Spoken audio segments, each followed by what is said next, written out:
By now, every small business owner has been told numerous times that even though they are small, they are still a cyber target. But I'm going to propose a potential yet unorthodox solution that may sound very similar to something many small businesses are already doing on this episode of The Digital Keep. This is The Digital Keep.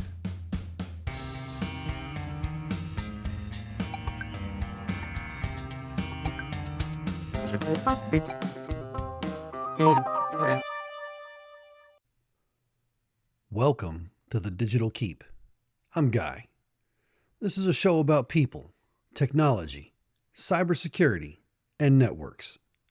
It's a show for people trying to build legacy. Before we dive in, a huge thank you to all the keepers out there for inviting me into a portion of your day. Drop a comment below to tell me what you think about this episode and what topics you might be interested in hearing about. Smash that like and subscribe button. If you like what you're hearing, share it with a friend. Now, to today's episode. Today we're talking about small businesses and cybersecurity. And before any of you tune out because you work in a really large company or part of the government, stay with me because small business problems are your problems too, in ways that may or may not surprise you. Now, if you know a small business owner or are one yourself, don't leave thinking, well, there's nothing I can do about it without bankrupting the business I've worked so hard to build. Hang in there. I think I may have a solution. Now, to start off with, most people know this story, and any cybersecurity professional should know this one by heart, but I'm going to share it as an illustration. One of the largest retail data breaches in American history didn't start with Target. It started with a small HVAC contractor in Pennsylvania. Target had given this small company network access for remote monitoring of heating and cooling systems. This is a standard practice, routine vendor relationship. But attackers compromised that small contractor first. They used those credentials to pivot into Target's network and walked out with the payment card data of 40 million customers. Target eventually settled for $18.5 million. The small contractor, they were just the unlocked back door. The attackers didn't care how small they were. They cared that they had access to something bigger. That story isn't a cautionary tale just for Target. It's a cautionary tale for every small business that has ever told themselves you're too small to be a target. It's also a cautionary tale for all you large organizations out there that think, this small business stuff isn't my problem. And you know what? You might be right. Or that small business may just be the back door that someone else has been looking for. Now, there are numbers to back this up. 43% of cyber attacks target small businesses. 60% of small businesses that suffer a significant breach close within the next 6 months. I want to try and prevent that. And supply chain attacks use small vendors as the entry point to get to the big game they're actually hunting. Attackers have automated tools that don't discriminate by company size. They scan, they find vulnerability, they exploit that vulnerability. Big or small, they target them all. Because, as the great Jedi Master Yoda once said, size matters not to a bot. So we've established the risk is real. Here's the problem. The solutions designed for that risk are designed for large enterprise or state and federal government budgets. A small manufacturer in Maryville, Tennessee, or a Main Street business in Claremont, Florida's historic downtown are not going to deploy their own Security Operations Center, or SOC. They're not going to retain a Chief Information Security Officer, or CISO. And they're not going to purchase an enterprise monitoring license or negotiate meaningful ISP contracts with real binding service level agreements or SLAs. The economics simply don't work individually. And here's what I want to push back on. This is not, I say again, this is not a knowledge gap. Most small business owners know they're at risk. We've told them time and time again. This is a resource gap. And resource gaps require structural solutions, not more awareness campaigns. The result is that most small businesses are running on a single ISP connection with consumer-grade SLAs, maybe a little better, but generally, that's where we're talking. There's no failover, there's no proactive network monitoring. And when, say, spectrum goes down, the business goes down. When an attacker gets in, nobody knows until the damage is already done. These aren't technology problems. They're economic structure problems that require structural solutions. So at the top, I said the solution may sound familiar. So let me share where I started. My grandpa used to say, "There's nothing new under the sun." And that got me wondering, what if the solution already exists? What if we've already got a pathway to a solution that's just not been applied to this kind of a problem before? See, rural electric cooperatives have existed since the 1930s. Agricultural cooperatives allow small farmers to collectively purchase equipment, negotiate contracts, and access markets they couldn't reach individually. Credit unions pool member resources to provide banking services that compete with larger institutions. In Lake County, around Claremont, and in the valleys of East Tennessee, these models aren't abstract. They're woven into the fabric of how communities function economically. Your grandparents may have literally lived on a cooperative power network. The model is simple. What you can't afford alone, you can afford together. A cybersecurity and network resilience cooperative applies the exact same logic. Small businesses, municipalities, and local commerce organizations pool resources to collectively fund and access shared Security Operations Center monitoring, or SOC monitoring, that's 24/7 threat detection and response. Shared NOC, or Network Operations Center monitoring, that's proactive network health and performance management. Primary and secondary ISP contracts with automatic failover and enterprise-grade SLAs, the cooperative can actually enforce through collective purchasing volume. Collective incident response retainers, group purchasing power on security tools and cyber insurance, shared virtual CISO services, collective threat intelligence relevant to their sector, but more importantly, to their region. So what's this actually look like? Let me make this concrete. A chamber of commerce or town commerce organization becomes the organizing body. They already have the membership structure, the trust relationships, and the administrative capacity. The Claremont Chamber or Knox County Chamber organizations are exactly the kind of bodies that could anchor this model in their respective communities. Now, we couldn't expect every business to afford the same level of membership fee or payment in this case. The fee structure I'm proposing would be based on annual revenue, not on headcount. Size is an ambiguous metric. A 5-person law firm and a 5-person manufacturing or fabrication facility have completely different revenue profiles and risk surfaces. Revenue is a cleaner, more equitable basis that small business owners already understand from their insurance premiums. For example, again, this is not concrete numbers, it's just an example.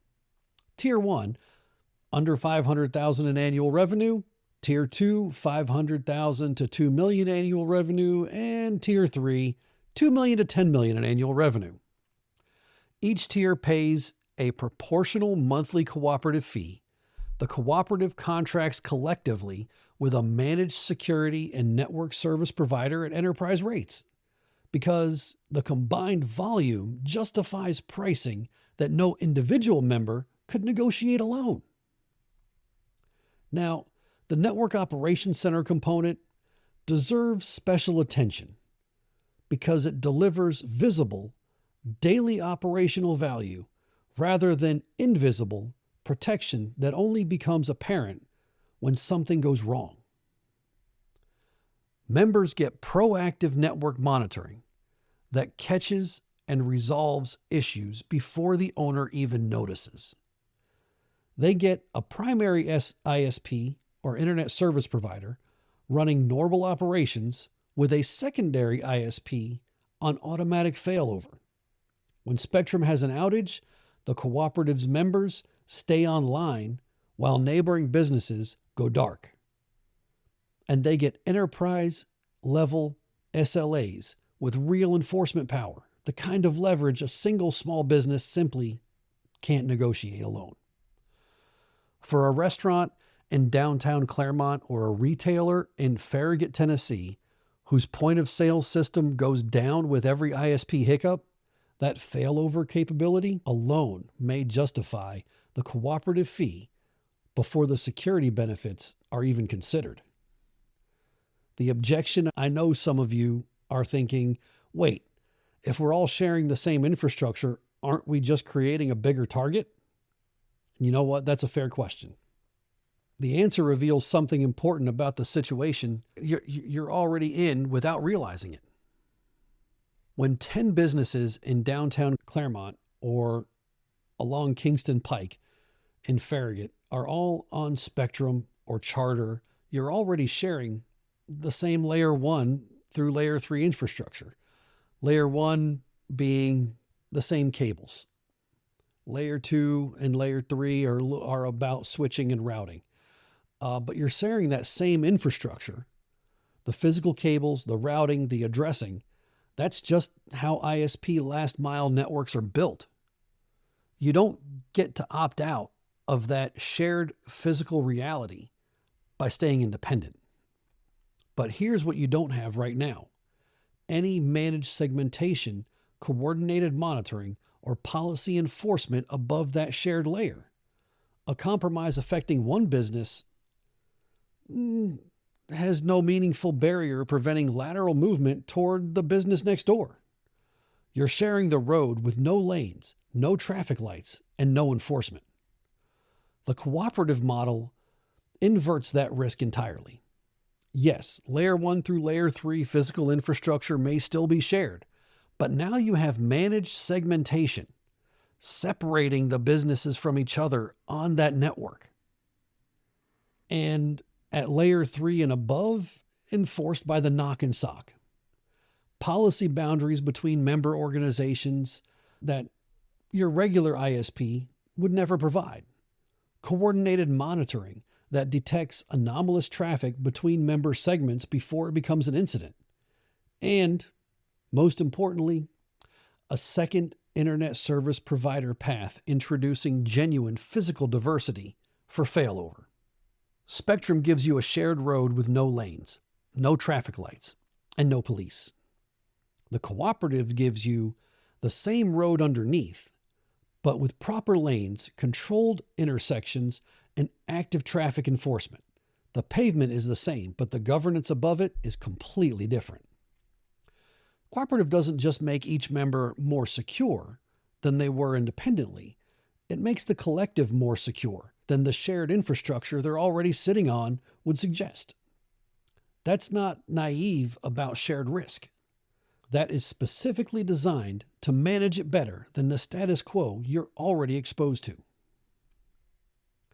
Shared intelligence and distributed risk, incident response costs historically the catastrophic expense that closes businesses, get distributed across the cooperative membership rather than falling entirely on one victim. Threat intelligence gets shared across members. If one member gets hit with a phishing campaign targeting local businesses, every other member gets warned immediately. In a community like Claremont or Knoxville, where local businesses know each other, that kind of rapid local warning has a trust foundation that a national platform can't replicate. Now, I want to take this somewhere that most cybersecurity podcasts won't go because most hosts don't have the background for it. Small manufacturers, fabricators, agricultural operations, and even local water and utilities all have operational technology environments, or OT, that are almost entirely unmonitored or at least underdefended. These aren't just business risks. They're community infrastructure risks. Don't believe that? Here's a story for you. In February 2021, a water treatment plant in Oldsmar, Florida, a small community not far from the greater Central Florida area many of you call home. This water treatment plant came within hours of a public health catastrophe. An attacker remotely accessed the plant's control systems in broad daylight while an operator was watching and attempted to increase sodium hydroxide levels to 111 times the safe limit. The operator caught it and reversed it manually. What's chilling isn't just what almost happened. It's what made it possible. The plant was running Windows 7, had no meaningful firewall, and all computers shared a single password for remote access. This wasn't a sophisticated nation-state attack. It was an opportunistic intrusion into an undefended OT environment serving a community of 15,000 people. Oldsmar wasn't a major metropolitan utility. It was exactly the size of operation we've been talking about, the kind that can't individually afford the security posture the threat environment demands. And here's something that doesn't get discussed enough. An ISP outage at a small water utility or a local manufacturer isn't just an inconvenience. It can mean loss of operational visibility into critical systems. The Network Operations Center and dual ISP failover component of a cooperative model isn't separate from the security story. It's part of it. Keeping OT environments continuously connected to monitoring infrastructure is itself a security function. The cooperative model addresses both simultaneously. Whether you're in Claremont, Oak Ridge, or anywhere in between, your local water utility, your small manufacturer, your county government deserves the same protection and resilience as a Fortune 500 company. The cooperative model is how we get there. I've spent this episode not just identifying a problem, but proposing something actionable, something that can actually be built. To the chambers of commerce, you are the logical organizing structure for a pilot. You have the membership, the relationships, and the community trust. You don't need to be a cybersecurity organization to anchor this. You need to be a community organization that cares about the resilience of your members. You already are that. To the small business owners listening, or to anybody who's got a close friend or loved one who is a small business owner, if this resonates, reach out. Let's talk about what a pilot in your community could look like. To local government representatives, utility operators, and county officials, the OT risk in your jurisdiction is real, and it is underdefended. The cooperative model is a path forward that doesn't require a budget that doesn't exist. The digital keep is going to keep this conversation going. The next step might be a roundtable. Small business owner, chamber of commerce representatives, managed security and network provider, small utility operator in the same conversation. I think that's what we need to do. Start organizing. Start putting together your cooperative. Now, I told you it would sound familiar. We've been solving resource problems through cooperation for over a century in this country, and honestly, humanity has been cooperating to solve problems as long as we've existed. On the farm, at the bank, power grid, cybersecurity and network resilience are just the newest problem that need the oldest solution. Size matters not. But as Helen Keller once said, alone we can do so little. Together we can do so much. Thank you for listening to The Digital Keep. Until next time, watch the walls, mind the gate, and build your legacy.